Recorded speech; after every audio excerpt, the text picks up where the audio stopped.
बंगाल विधानसभा चुनाव से ठीक पहले टीएमसी के किले में खलबली सिमच गई है। बंगाल के चुनावी रणभूमि में असुद्दीन ओवैसी और हुमायूं कबीर के गठबंधन ने चुनाव को अब त्रिकोणीय बना दिया है।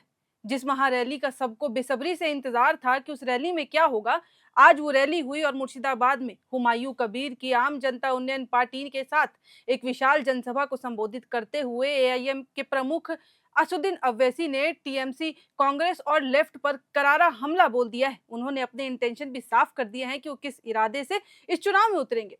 अब तक इस चुनाव में मुसलमानों के वोट बैंक पर सबकी नजरें थी और हर कोई उसे साधने की कोशिश में है। और उस सभा में ओवैसी ने भी साफ शब्दों में कह दिया कि अब तक बंगाल के मुसलमानों का इस्तेमाल केवल सत्ता की कुर्सी तक पहुंचने के लिए वोटिंग मशीन की तरह किया जाता था, लेकिन अब बदलाव का वक्त आ गया है और वो बदलाव हम लाएंगे। इससे साफ साबित होता है कि वो टीएमसी के ऊपर सीधा हमला बोल रहे हैं। ओवैसी ने रैली में उमड़ी भीड़ को संबोधित करते हुए एक गहरी राजनीतिक सच्चाई भी बयां की। उन्होंने कहा कि भारतीय राजनीति की हकीकत यह है कि जिस समुदाय के पास अपना नेतृत्व होता है वही तरक्की और विकास देख पाता है।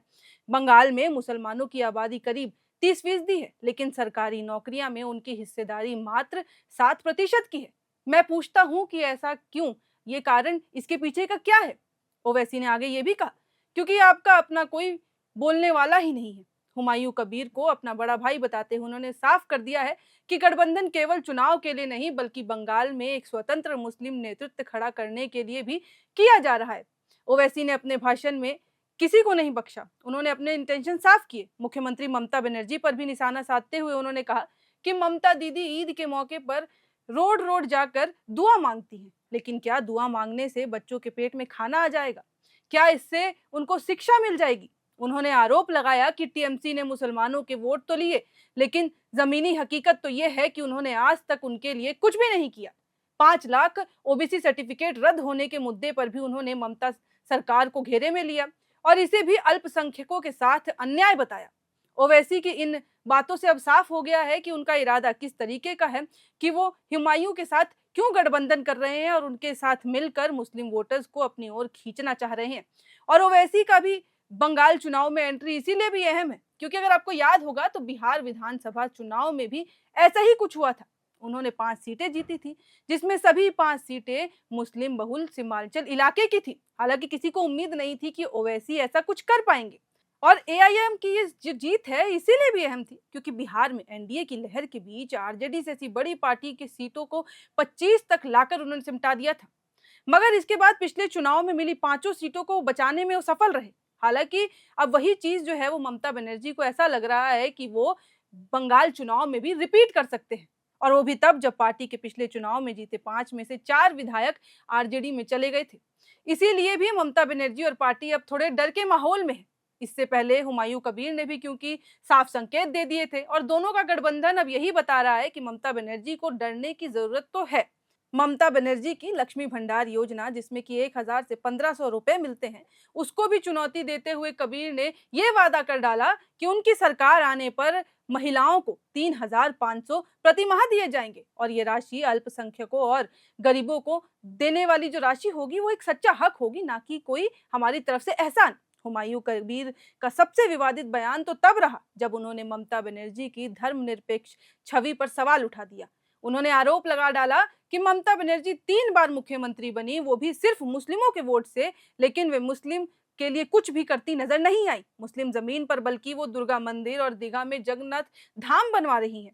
और इसका मुकाबला उन्होंने शुवेंदु अधिकारी से भी कर डाला। उन्होंने लगे हाथ इनको भी लपेटे में ले लिया। उन्होंने कहा कि ये तो सिर्फ हिंदू हिंदू करते हैं, लेकिन ममता बनर्जी मुस्लिमों का वोट लेकर हिंदू तुष्टीकरण कर रही हैं। और ऐसे में अगर वे हिंदुओं के लिए काम कर सकती हैं तो क्या मैं मुस्लिमों के लिए कोई काम नहीं कर सकता हूं? बिल्कुल कर सकता हूं।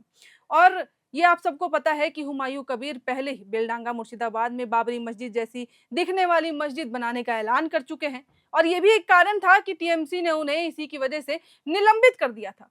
और अब वो इसी मुद्दे को अपनी चुनावी रणनीति का मुख्य हिस्सा बना रहे हैं और फिर से इसको दोहरा रहे हैं। और ऐसे में हुमायूं और ओवैसी का मुर्शिदाबाद और मालदा जैसे मुस्लिम बहुल इलाकों में गठबंधन टीएमसी के पारंपरिक मुस्लिम वोट बैंक पर बड़ी सेंध लगा सकता है, और इसीलिए टीएमसी के मन में अब इस गठबंधन को लेकर डर बैठ गया है।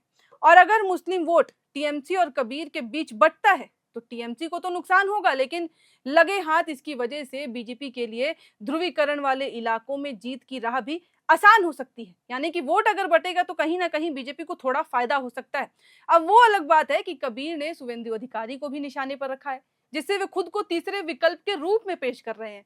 क्योंकि हुमायूं कबीर ने केवल आर्थिक मुद्दों पर ही नहीं बल्कि धार्मिक राजनीति पर भी तीखे प्रहार किए हैं। उन्होंने भाजपा नेता शुभेंदु अधिकारी और मुख्यमंत्री ममता बनर्जी दोनों को एक ही सिक्के के दो पहलू बता डाले हैं।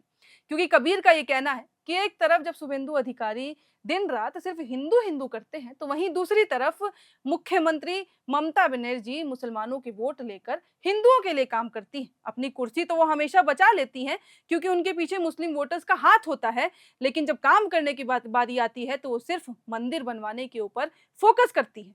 उन्होंने गंभीर आरोप लगाते हुए कहा कि ममता बनर्जी ने 3 बार मुख्यमंत्री बनने के बाद मुसलमानों के हितों की अनदेखी की है। हर बार वोट लिया, लेकिन हर बार उनको नजरअंदाज किया। वे जगन्नाथ धाम बनवा सकती हैं, लेकिन मस्जिद नहीं। राजा राम से मुसलमानों की जमीन लेकर दुर्गा मंदिर का निर्माण करना, ये उनके लिए कितना न्याय भरा है। जब वे केवल हिंदुओं के लिए काम कर सकती हैं, तो मैं भी मुसलमानों के लिए काम करूंगा, और ये गठबंधन हमारे लिए बहुत ही ज्यादा अहम है।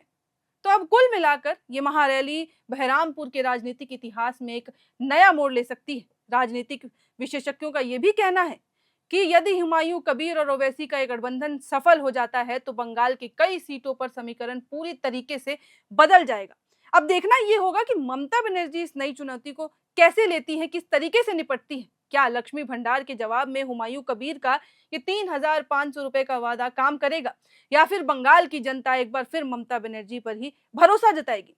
फिलहाल बहरामपुर की इस रैली में पूरे राज्य की नजरें टिकी हुई हैं, क्योंकि जिस तरीके से ओवैसी और हुमायूं का जो एक गठबंधन हुआ है, वो पूरी बंगाल की राजनीति में हलचल मचा रहा है। हलचल का कारण साफ है कि बंगाल में हर बार मुस्लिम वोटर्सों का चुनाव में एक बहुत बड़ा रोल होता है, बहुत बड़ा हाथ होता है किसी भी पार्टी के खड़े होने में।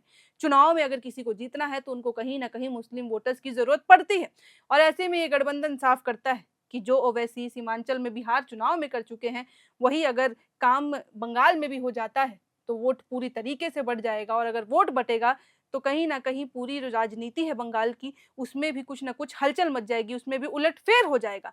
तो इस पूरी रैली में ओवैसी ने साफ अपनी संकेत दे दिए हैं कि मैं गठबंधन कर रहा हूं, मुस्लिम वोटर साधने की पूरी कोशिश है, लेकिन उसका कारण बताया कि मैं मुस्लिमों के लिए काम करूंगा। और जायज सी बात है, जब कोई अपना खींचता है तो इंसान जो है वो उनकी ओर खिंच भी जाता है। और अगर मुस्लिम वोटर्स खिंचते हैं, तो जो मुर्शिदाबाद ममता बनर्जी का भी कहीं ना कहीं गढ़ माना जाता है, वहां पे ममता बनर्जी की भी जो पकड़ है वो कमजोर हो सकती है। तो देखने वाली बात ये होगी कि आने वाले समय में अब किस तरीके से ये राजनीति बंगाल की पूरी तरीके से बदलती है, इसमें क्या कुछ नया होता है, वोटर्स किस ओर बढ़ते हैं, और किस पार्टी का इसमें दबदबा बचता है, और अंत में और कौन सी पार्टी अंत में बाजी मारती है और बंगाल की कुर्सी पे काबिज होती है। फिलहाल इस वीडियो में इतना ही। आपको ये वीडियो कैसी लगी, इस वीडियो को लेकर आप क्या सोचते हैं? क्या ममता बनर्जी को सच में डरने की जरूरत है, या वो अभी भी सेफ है? अपनी राय कमेंट बॉक्स में लिख के जरूर बताइएगा। और ऐसी ही तमाम बंगाल से जुड़ी राजनीतिक खबरों के लिए बने रहें एयरनाउ के साथ।